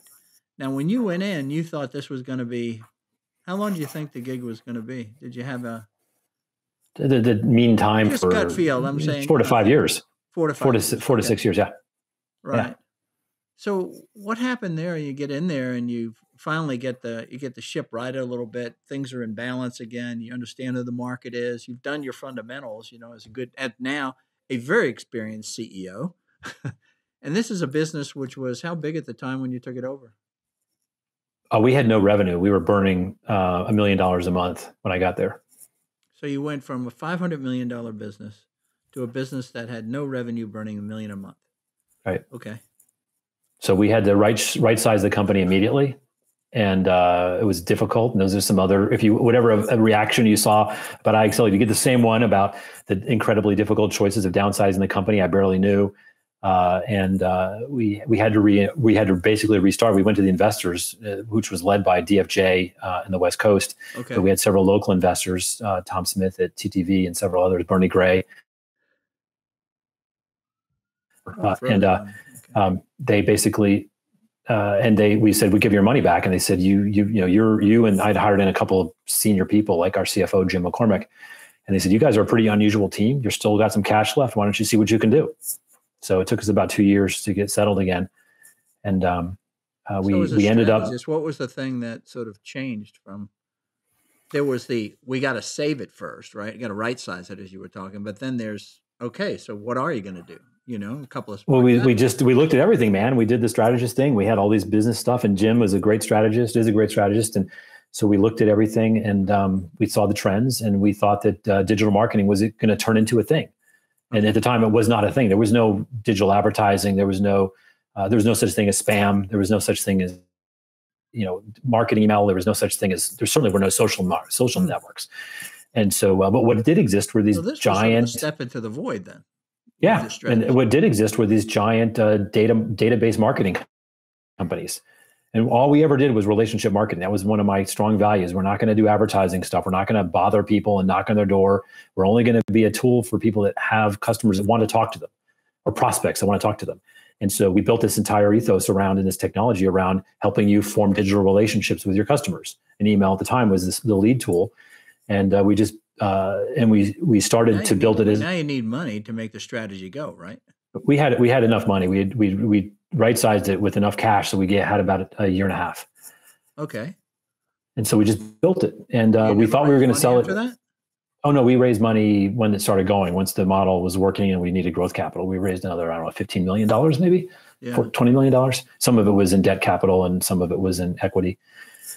And we thought we were going to sell an installation package, because you remember back in 2000, right? You sell a piece of software, you install it, and Home Depot was going to buy our software. They were going to be our lighthouse account. They were going to be our first giant installation in their data center. Mm-hmm. At the very 11th hour, they changed their mind and didn't buy our software. It was crushing. This was the one we needed, but we had, almost on a whim, to demo the software, Charlie. To demo this software, we decided to create an interface in this thing called the web. And so we could demo it to somebody so they could log in and try it. And we went through a lot of trouble that no one had gone through at the time to actually make it usable on the internet, an interactive application, not a static website with a brochureware, but a true application. And so there was a longer story, but when Home Depot was the straw that broke the camel's back, we decided we're not going to buy installation. I went to the engineer web interface thing through the web. And then we're like, well, people don't know how to set up and run web servers in their offices. Also, well, until we figure that out, why don't we just run it from our servers? That's true. And we were one of the first SaaS companies in the planet Earth, way before it was called SaaS. I never heard that story. So it was one of those necessity is the mother of invention type of stories. That's how it happened. Almost all my stories. Yeah. Oh, that's really cool. So we were the right time, and we grew, and we turned into one of the predominant providers of that kind of software. Were you growing at a very rapid pace? Yeah, Tycho Howell was a great mentor of mine. He said, you should hit 50% a year. So I took that, and we hit 50% a year for, 7 or 8 years. And then the market got really competitive, and it got harder. And we had very conservative investors who felt we should be profitable. And some of our competitors felt you should spend as much money as you possibly can, which is, and so we lost some market share to folks that were spending a lot of money. Wow. But we still had built $100 million SaaS business and sold it to IBM. You had $100 million SaaS business. Yeah. We sold it to IBM in 2014. Did that business ever did you ever get flat in that business as the CEO? I mean, that's a long time. If you think you're going to be there 5-6 years and you wind up being there 13, 14 years, do you ever? It was hard, man. Huh? It was hard. But that's what leaders do. You're going to be the leader. You've got to find in yourself every morning the ability to come in and be excited and to be infectiously enthusiastic about the job. But it was harder than it was the first couple of years. It's interesting. One of the things that I've observed, just to share with you, having talked to a number of entrepreneurs who've been successful, one of the things that one of the characteristics that I have drawn from these discussions is the characteristic of loyalty. That's a tough one, man. And loyalty can be something that you kind of go straight down the tubes with, right? But it's something that people who are loyal not to their business, to their job and its responsibilities, and to their team, okay, they seem to be the people who get through all this and then eventually come out the other side. It's never the way they expected, and there's a tremendous amount of pain, somewhere along the way, But that loyalty thing, and I just, I wouldn't, I think loyalty is a big piece of who you are. No? No, sir. No, sir. Then tell me. I would have people come to me and say, Bill, I just want you to know how loyal I am to you. And I would say, I don't want to ever hear you say you're loyal to me, ever. And I'm not loyal to you. I said, what I do is I believe in what you're capable of. I see your potential, and you should see the potential of this job. What I will tell you is that, I don't want you to be loyal to us, but I don't want you to quit on a whim and screw us. I want you to take into account that, this is a long industry and we're all young. Loyalty, and if you do sort of a scale in your mind, so there is loyalty, but it's loyalty is to commit to somebody for its own sake, and believing and acting with character is to act with humanity and a long-term view, which often looks like loyalty. This is Spock talking. Maybe this is what loyalty really is. I'm defining it differently.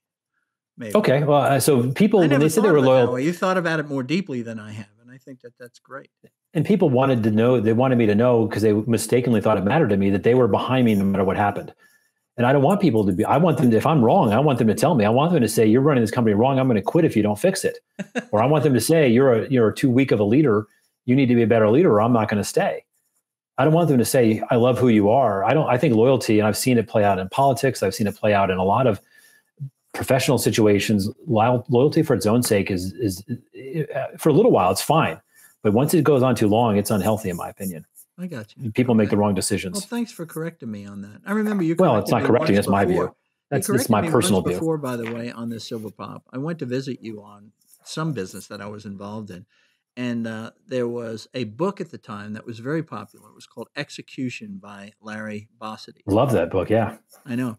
And I made some snarky remark about, execution. And you literally stood me up and said how important execution really was. Oh, yeah. It's all about execution. Oh, hell yeah. And I remember, I'll never forget that, where I was sitting even in your office and I went, he's right. You've run a couple of companies, And people like me should never be strategists. Should never be CEOs. Strategists are not good CEOs. Spocks are not good CEOs. I've been it despite all that.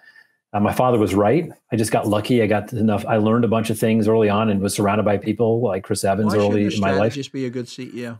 You need to be decisive. You need to be irrationally confident. That is so one of the things that, if you would ask me, Bill, what's your definition of leadership? I would say irrational confidence. You have to believe, and I've learned to do it, but I believe that my ventures in clean energy, I believe clean energy will be more successful than any person in the old industry of energy will tell you it's going to be. They will tell you and give you PowerPoints and McKinsey presentations and economic analysis from Goldman Sachs that says that the clean energy thing is not going to be a thing like I think it is. And they're just freaking wrong. They're wrong. They're wrong. And so, there's, and I can give you, I have hundreds of spreadsheets and documents and logic and experts that will tell you why they're wrong. But in the end, I believe they're wrong. That's leadership.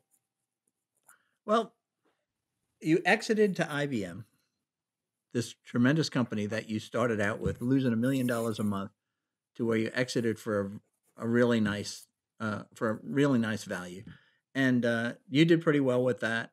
You wind up being the VP of strategy for IBM. Corporate strategy, yes. Right. At what age? Do I have to tell you how old I am? 51. You just have to tell 50. me how old you were. I turned 50. I would turn 50. You turned 50 about that time. Yes. Okay, good. I think it was my 50th birthday when I had that job. Kids are a little older. High school and college. You got a fat job in a big company. And they paid a lot. That's right. So they paid a lot. And you're sitting there and you said, and I make a comment and I go like, I remember talking to Blake and I said, they're gonna suck him up. He's gonna be there for a long time. And they were putting you on stage and running you around the country, around the world, and you were giving speeches. They liked me. You were it, baby. And then all of a sudden I see you at ATDC with your executive assistant, and you're saying, I'm in clean energy. And I was like, man, I'm always wrong on this guy. Okay.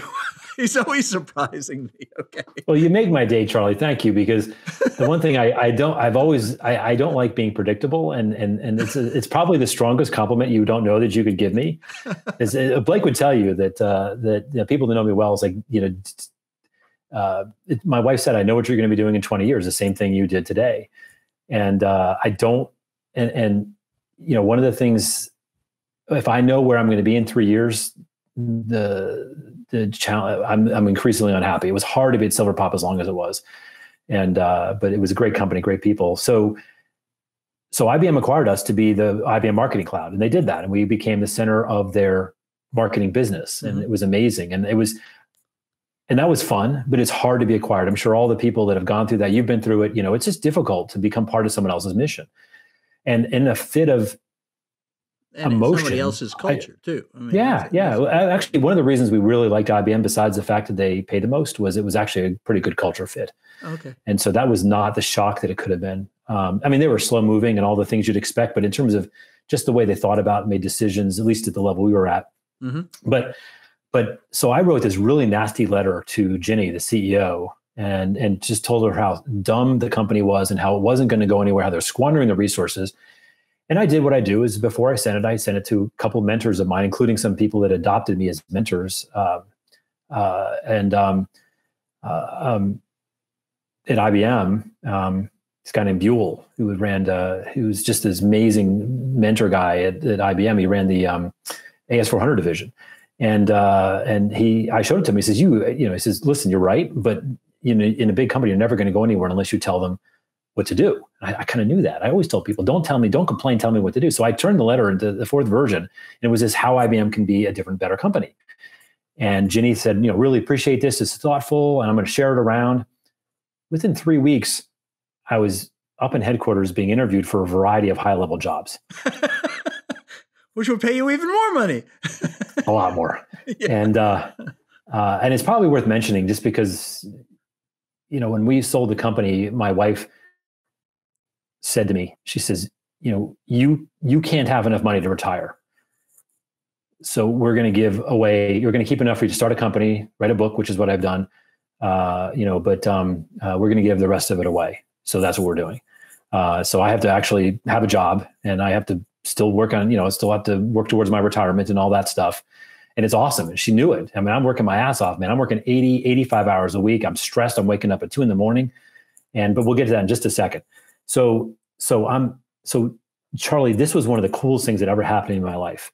So I get this call from Ginny's, strategy, her consigliere, the only outside guy, the only SVP that didn't grow up at IBM, and Ken Kavarian, who'd been the number 2 at BCG, Boston Consulting Group. He left to become, and he was running innovation, strategy, everything for her. And he calls me up, and I knew him. He's legendary in the company, right? It wasn't quite like getting a call from Ginny, but like Ken Kavarian calls me up and he says, would you be interested in doing a strategy job?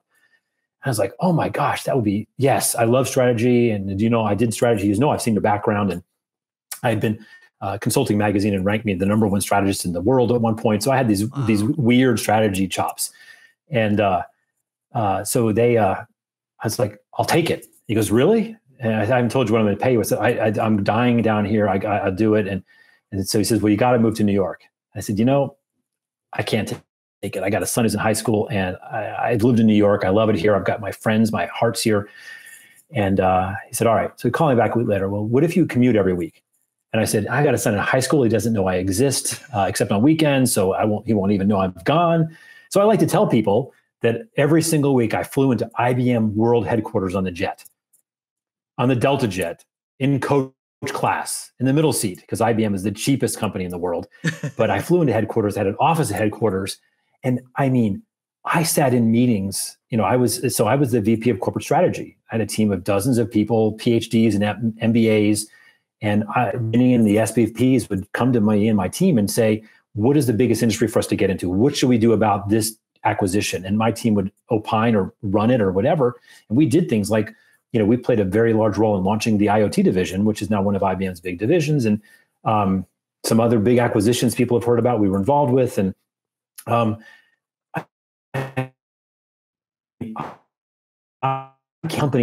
is an amazing, iconic company. Walking into Ginny's office and walking the halls up in the top floor of the headquarters building. And I would stay they had a campus, and I would stay on the campus in a hotel, and I knew everybody there because I was there every week. And, the people at the front desk and the people at the restaurant, and all the refugees that would come in and work there every week. And to be a part of that was one of the most incredible experiences in my life. And to be asked, I mean, I remember sitting there with Ginny and telling her, I remember one thing she said to me, and I'm probably okay to say this if other people hear it, but she goes, Bill, we are so lucky to have someone like an entrepreneur. They didn't have I was among one of the few people at that level that had grown up outside the company. And she goes, but this is $1 billion idea you're giving me. And I said, and she goes, I want a $10 billion idea. So when we talk next, I want you to tell me how this is a $10 billion, your idea. I think it's a $10 billion idea, but you're not framing it that way. And I mean, that was reminding me of being with Bill Elfers of Greylock. I mean, to be in the presence, Ginny is a stunning business person. I mean, she is so good. She is such an amazing leader, right? And to be there and have conversations with her and have her in one moment reshape the entire way I've looked at my, think big, right? Oh my gosh. So you were right, Charlie. I could have been there now and happy. But unfortunately, and they wanted me to do big jobs, and I won't get into it, but it's just, one of the industries that we looked at was clean energy, and in clean and energy broadly, but the electric industry, because it was one of the least digitized industries on the planet, and it was right for IBM. And it's a long story, and I do have to run in a few minutes, but it wasn't. The strategists, me and the team, just realized for a lot of reasons that it wasn't going to be a big industry for IBM. So we ended up spinning out most of the assets. That turned out to be the biggest spin out that they had done in years, and made them a ton of money. But it was still the right thing for them not to do it internally. But I fell in love with it because it was undigital. I mean, the grid is a giant electric circuit. I was wondering how you got in it. I just wasn't sure. It's a giant analog. You remember analog circuits? It is a giant analog circuit. There are no transistors in the grid anywhere. And there's the systems. They don't, I mean, when you're, and maybe where you live, it's a little different, but in most places in the United States, you know how they know when you don't have power? You call them on the telephone. They don't have any system to know, and that probably was because a transformer went out that they don't even know they own. And so this is an industry that's stuck in the dark ages. It doesn't need to be competitive because they're all monopolies. They're all guaranteed profits. And so I started looking at this industry and how fun would it be to digitize this industry? But when I started looking at it more, I realized there was something way more fundamental about to happen. For the first time in 100 years of this industry, with Sam Insel and Thomas Edison, I'm writing a book on all this, come out later this year. Thomas Edison and Sam Insel and George Westinghouse, the movie, The Current, if you've seen the movie, that business model is identical to what they invented today. And what I realized is the business today is identical to what they proposed then. It has barely changed. And the electricity industry is the lowest R&D of any industry in the United States. The electricity industry spends less on R&D than used car dealerships. And the electricity industry is the largest lobbyists in the United States. They lobby more than pharma. They are the largest lobbyists and the smallest R&D. This is a fact. And you can look it up. It's in my book that's all cited. It's absolute fact. And so, by it all. That's all. So what I realized was digitization was the least of the interesting stuff. Solar was about to become the least expensive way to generate electricity in human history. I mean, in the arc of thousands of years of humans, solar was about to be the cheapest way to generate electricity ever. That's why I jumped ship. That's why I needed to get into the industry, because the entirety of the grid, solar is no fuel. Right, you don't have to have coal. You don't have to have natural gas. So it's going to solve the climate thing. Me too is I just saw an infographic on on the percentage of solar energy versus or clean energy versus electricity by nuclear fossil fuels, coal, right, and by different countries. I was shocked at the progress that's being made worldwide. It's happening quickly, but it's all happening through the lens. I mean, like Germany, I think was almost close to 60% or 70%. It was like a big number that they put up on that thing. On some days, yes. Okay, I mean that's pretty amazing. It is. It's moving way, way, way too slowly, and Germany only did it by jacking up the price of electricity, which is because when you do it this top-down way, that's an artificial way to. Yeah, when you do it top-down, right. when you do it top-down, which is how Europe's typically done it. It raises the price. And what's happening, and all my work of the last couple of years has been around doing it from the bottom up with entrepreneurs, creating an actual entrepreneurial market for energy. It doesn't exist. Short form. No, you do have to go, and I've held you long before you're supposed to. But just give me the short form strategy you had to get to your company. So you go from it's clean energy, right? It's renewable energy. That's where I want to be. So how do you even get started on that? This, like, I don't know it, right? I need to learn about it. And before I can make a choice as to what I'm going to start or where I'm going to step in and start in really investing my time. So you could read, let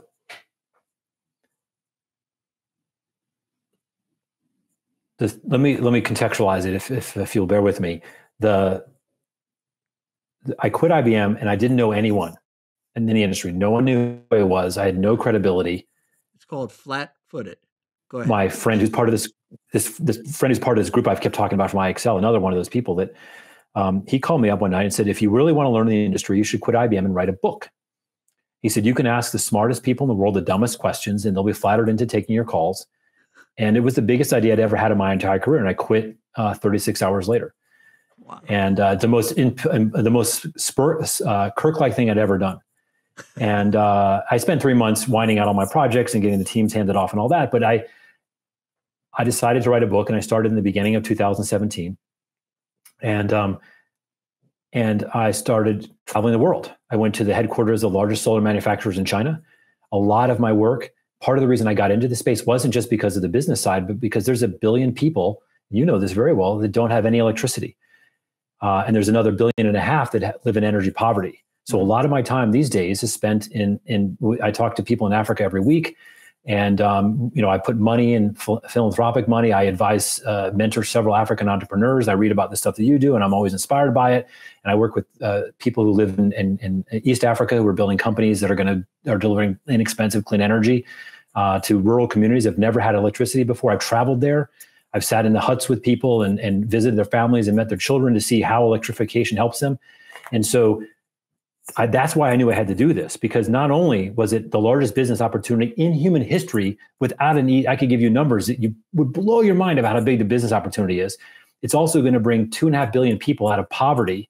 And if you look at what happened in the United States when it electrified from 1920 to 1950, if we can do 1/10 of that in Africa and poor India, the transformation will be amazing. Yeah, and then the last part is, and people in the South tend to be a little more divided on this, but I'm very concerned that we are leaving a legacy of pollution and greenhouse gases in the world that are going to make our children really be angry at us. And so, with the work I'm doing, my goal is to bring thousands of entrepreneurs, people to listen to this. That's why I wanted to do this with you. Is this pitch is that this is not enterprise software. It's slower. It's harder. It takes a lot more character. You may not make as much money, but you're going to wake up in the morning knowing that you are in a path to make the world a better place in a very tangible way. Whether you go and help build lanterns for Africa, or you go to the richest place in Silicon Valley and put microgrids on their roof so that their oxygen machine continues to run when they shut the grid down there, in Texas this week. These are all things that my vision is, the vision that we're all going after is going to solve. And so I started writing the book, and I was determined I was going to finish it in 2018. And I was not going to start any companies until I was done. And I'll wrap up with an answer to your question. But the solar was my thesis, and I didn't understand beyond the obvious, like they're just making more solar and it's whatever. Well, really, down to the photons and electrons and silicon molecules. Why is it that it keeps getting cheaper? And I found one of the smartest silicon solar minds in the world, happened to be a Georgia Tech grad, happened to have been one of the minds behind a company started here called Suniva, which was a big solar company in its day and has since faded away. Sadly, it's a sad story actually. But he was one of the architects. It was a terrific operator. He was smart, great strategist. Oh yeah, and I reached out to him. In a presentation once, he said, "We're having trouble. When the price of your product is falling at the price you can sell a product is falling at a greater rate than your manufacturing costs. It's not a good business model." I'll never forget that. And I had lunch with John just after I left IBM to do this. Yeah. And he said, I'm running away from the industry as fast as I can. He's got a great new, he did what he wanted to do. He told me he wanted to do. He said, my advice to you is to turn around, get back into software tech and marketing tech. Don't do the energy thing. And it was a great conversation. Anyhow, so I met this scientist, and he started telling me about why silicon solar has become so inexpensive. And I was like, and I'm a bit of a scientist, I understood it. And we became great friends. And one day over dinner, he said, I said, so if you were doing a startup, what would you do? And he said, well, I've got all these ideas. And I said, well, tell me about them. And he had all these ideas. And he said, well, this one could change solar and this one could do this. And I said, well, what about that tiny little one over there you thought? He goes, well, it's not a really big change in solar. I said, but couldn't you implement that on every single factory that exists in the world today without any changes and improve 100% of all solar cells made today with no capital? And he goes, that's why I like talking to you. That's a great point. I never thought of it that way. And so we started Solar Inventions. And so I do that. I split my time with that and finishing the Freeing Energy book. So, and it's part of my broader mission. You found it because you talked to somebody who's an expert in the industry in solar. Yes. And he had ideas that would never see the light of day. He had his set of ideas, and you took your business and strategy mind and applied them. And then that makes sense because it's this big and you say, it's a great opportunity. That means there's no opportunity, right? You have to find the place. And this is an interesting one. We have several investors, you know many of them, and they're friends of mine, and they all know it's going to be binary. It's going to be the best cash flow business they've ever seen, or it's going to blow up. But we have a brand new science, and we're struggling to get it patented. We're making great progress. We're making some progress. But this is so when Ben and I put this company together, and we'll wrap up with this story. I am the CEO, but I needed Kirk, and I'm not Kirk, and I could play Kirk. But I reached out to a very long-time friend of mine who is as Kirk as it gets, which is Greg Freistead, who I'm sure you know. Oh yeah. And so I said, I don't think he's ever heard me call him Kirk before. Hopefully he's fired. But in this context of this conversation, and he was looking to do something that he was looking for that thing I mentioned. He'd been extremely successful, and he had his pick of opportunities. Could have been an investor, and wanted to do something that he could sink his teeth into. So I convinced him to join our company, and he is my partner in this, and he is the guy. So, why do you need a guy like him on your team? Because we've got the science up to here, and I'll end up in this story. It's a great story about Greg, and Ben has got this. We're doing all this lab work and doing stuff all over in Asia and Georgia Tech and all this science stuff and graphs and charts and flows and all these things. And I can do that, but then we got to sell it. And I can do that too, but I could never have come up with the science, and I could never have done what Greg did. So we're like, how do we sell this? Let's call people. And how would you sell into China, right? Because that's where most of these people. How would you sell into India? How would you sell into Europe? And Ben and I would talk about it like, well, we could do. I know someone that knows somebody. We could make this call. We could send him some emails. And Greg is like, let's just reach out to all of them. I was like, no. I mean, then with the order, he goes, oh, reach out to all of them, every single one. And I said, half of them don't speak English. He goes, well, then they'll find someone that does. And so he put together this strategy. And Charlie, within 4 weeks, this is one of the great business stories. I don't know if this company will be wildly successful or not, but in 4 weeks, we were on the phone with the chief technology officer of 80% of the all solar manufactured on the planet Earth. Man, you got to love Greg. I'm telling you, that's pretty cool. And I'm not going to tell you how he did it. He had a couple of tactics. So I don't even think he thought of them as sort of breakthroughs, but he had a couple of classic tactics, and they wouldn't work as well in the US. But he just had this great instinct, and he just said, Kirk, let's just go freaking do it.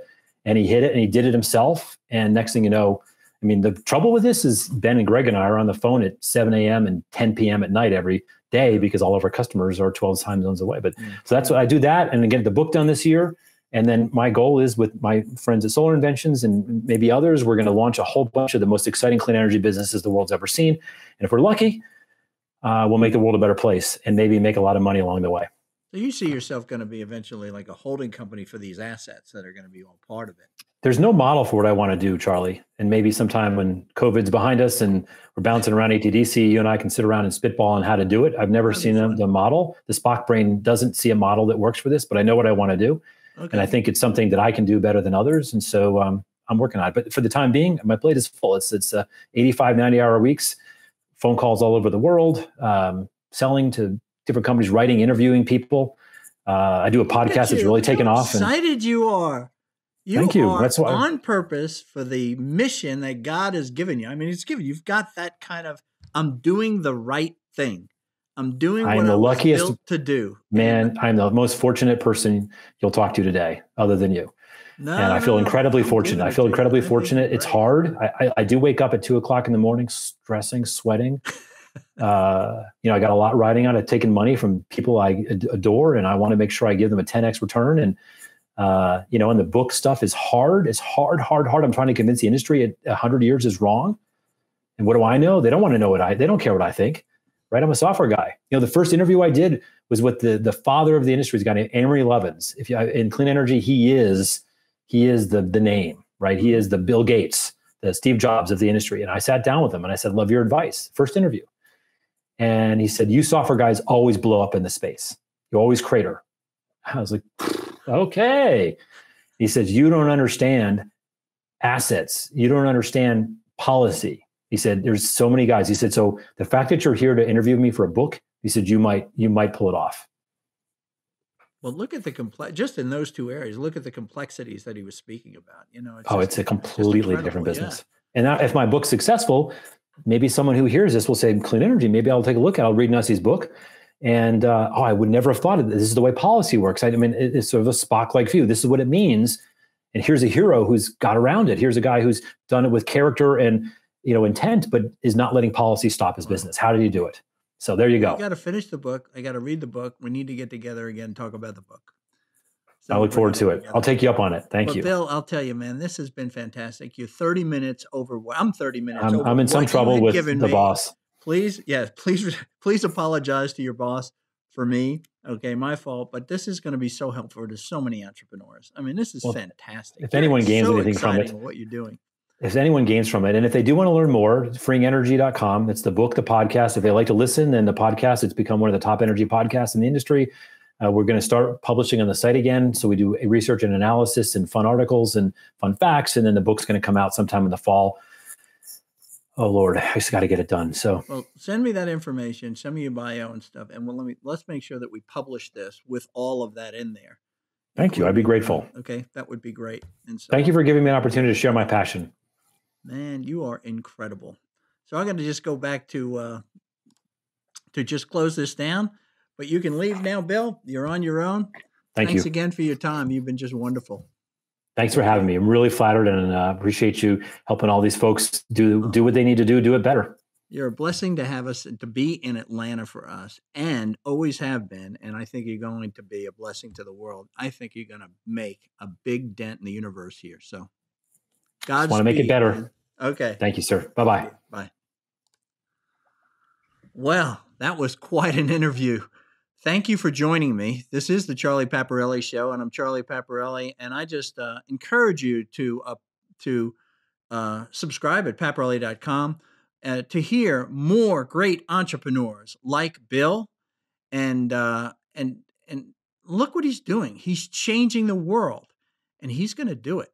You know it because you heard it. Take care.